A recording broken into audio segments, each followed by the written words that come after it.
You're old. I don't think I would ever start a phrase with that. Okay, you're old. Hey guys, welcome to another Monday morning chat update, whatever you want to call it, with Stephanie Rosella over in Spokane. How you guys doing today, ladies? Doing good. Finally warming up over here. Which means it's above zero someplace, I'm guessing. Yes. Ooh, we're above freezing even. Good for you. Yeah. Yeah, I had the yeah. pleasure of going over last weekend to meet with Stephanie and Rosella both, and it was pre-chilly and it was icy roads and it was wintertime. And so there you go. That's Spokane for you in the wintertime. It's still like that in the morning, but it's, it's warming up. It's not the negative temperature. zeros. That's good. That We're makes good. driving a little bit better, doesn't it? It does indeed. All right. I know you guys have a particular area that you're going to tour us today and give us some overview of that. Where are we chatting about today? Spokane Valley. Oh, Spokane Valley. I used to live at one time in my life kind of in the Spokane Valley. I don't know, kind of in between South Hill and Spokane. So define, first of all, what is Spokane Valley? What geographic area does that encompass?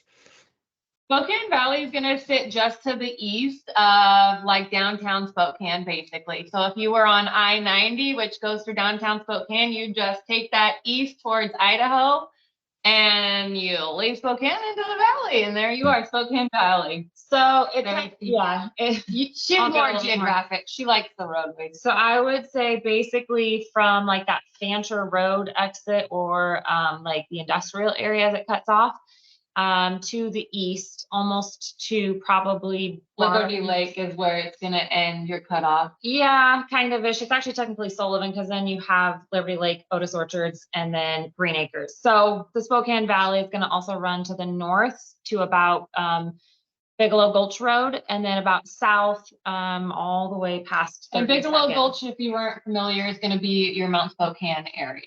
Yep. So then you head up into Right. Elm Prairie area. This is a pretty large area we're talking then, isn't it? It is. In fact, it actually became its own municipality probably, oh my Lord, almost 10 years ago now, Okay. which is crazy. But at the same time, it's a good thing. Sorry, my dog is like all over my feet right now. Well, you can share your dog with us if you want. Okay, so let's get some data here that you might have prepared. Tell us about Spokane Valley. What does it look like right now? So Lots of listings. Yeah. So for example, we had done Deer Park recently, and that one was in the 20s for listings. Mhm. This one is at 309 for the listings. Yeah. So over 300, which is great for our inventory. And about a third of them are pending, which means if you're shopping in the Spokane Valley area, you actually have a pretty lucrative set of inventory to scan through. Your main area would be basically that 375 to 500,000 price point. Okay, that's not bad.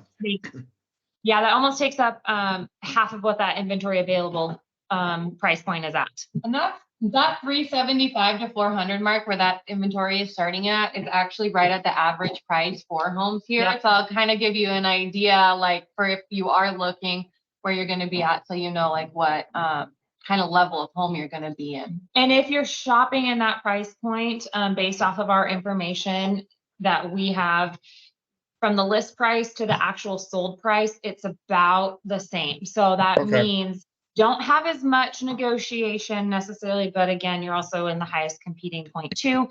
But it's also a good indicator you're not going to be overpaying, but that's really not where you're going to be able to get like a good deal necessarily, meaning if you want to negotiate down, good luck. And not to mention the days on market for these homes are averaging right around that 30-day mark, which 35. No, they're actually, I would say, averaging closer to about 45. For the sold, I'm sorry, let's see. The averaging for the sold homes is averaging right around 30 days on market. But where that the means active ones are stretching out more to like 45, I would say. Yes, and I want to emphasize what that means. So the sold component is once it's under contract to sold, you're still averaging that 30, 35, which is standard, for your process. I get it. Okay. Average days on market from active to under contract is sitting a little bit higher. And again, we're coming off of, a really heavy season of holidays plus taxes, all of the things. So I would anticipate to see that to start to shrink up again as we are starting to see interest rates come down.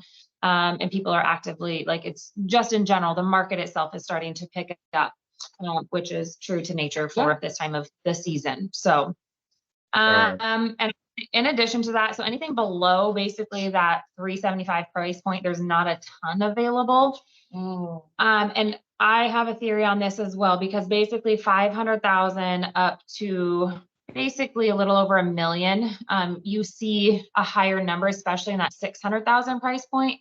There's a lot of what I would call investment properties that are going to be not your single family residence. You're going to see a lot of duplexes, triplexes, that are going to be coming on the market in that price point, which is what drives that price up. Also, with all of our rezoning that they recently did too, you're going to look and see a lot more of those coming up within the next, I think, for that area. I know the Valley's big on duplexes. Well, yeah, but these are, you have stuff that's already triplexes, built, already established. So the lower price point, you would probably see land that might come up for sale, where then they can actually then utilize those permits and zoning changes that she's referring to. So you don't think you're going to see them at this price point? Well, they're already established. I'm saying like the new ones that are going to be hitting work. I guess that's not to do with like our market current day. It was just more of a question for futuristic thinking. If you have something you're purchasing that's already a duplex, that's already on a lot, the zoning ordinances that are out in the Valley, it's pretty high density already. So similar to downtown.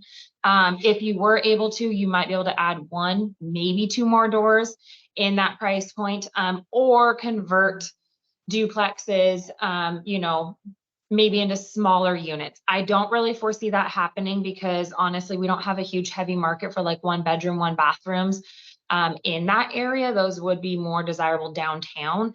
The need in the Valley, it's a very heavy family friendly, Community. area, community where it's like you need multiple bedrooms and bathroom options. There's a lot of infrastructure with schools out there. There's the industrial area. Liberty Lake in and of itself is booming, as well as Otis Orchards and Green Acres, which we'll do another recap on those probably here in the upcoming weeks. But those areas in itself, like we have a new Amazon fulfillment center that's out there. So there's a lot of different job opportunities. The Valley is literally in their own world. If you live in Spokane, and they, like she said, they are their own municipality, and so they are their own city. They don't. They have their own jurisdiction and everything as well. They have their own different police force. Obviously it's still in Spokane County, but it's its own little community. Which is let me summarize with a couple of questions or in statements, I think. So it sounds like you said this is a family-oriented area, so there's schools available, right? And is it true that these are smaller lots than we were talking about in the Deer Park area because of the density? Actually, I would say in Spokane Valley, it used to be a lot of agricultural land that has now been subdivided down. So your lot sizes are still going to be probably at minimum that 0.15, but all the way up to 1/4 and 1/3 acre lots. You can still find even 1/2 acre lots out there as well. And we have a couple of different land. That's going to be your older communities though, and the older homes that are out in the Valley, some of the original ones. Anything that she was referencing earlier, like the duplexes, those things, those are going to be your newer ones that have come with probably in the last 15 years. Yeah, is when the development really started taking off out there. But they still sit on these spots. Is there much new construction now? Is that what percentage of the sales are that? It's spreading from, I know the South, if you were to look at it on a map, the Valley from the South has just continued to grow and spread development wise more towards like Rockford and down in there.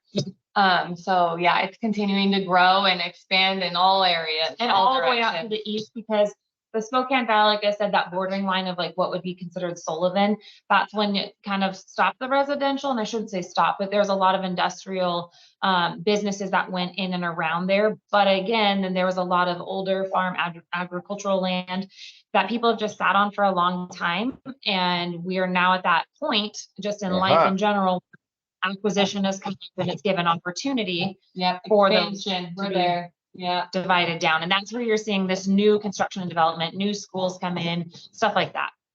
Got it. Expanding area, it sounds like. Yeah.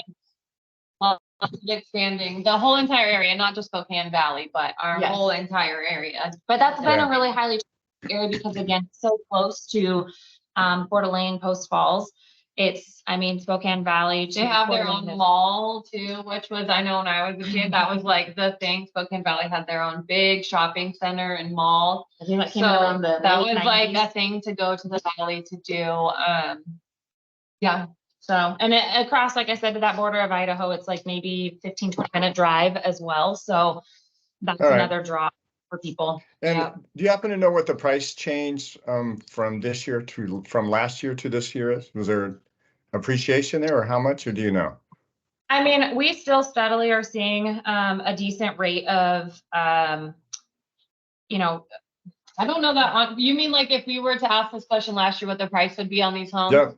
Yep. What's I the think price they would change be between? about the same, About honestly. same, Or okay. maybe, yeah, it hasn't, it might have come down a tiny bit, honestly. I don't think it would have But I come bet it's down. the I bet you, same. if anything, it's either the same or gone up even 1 or 2%.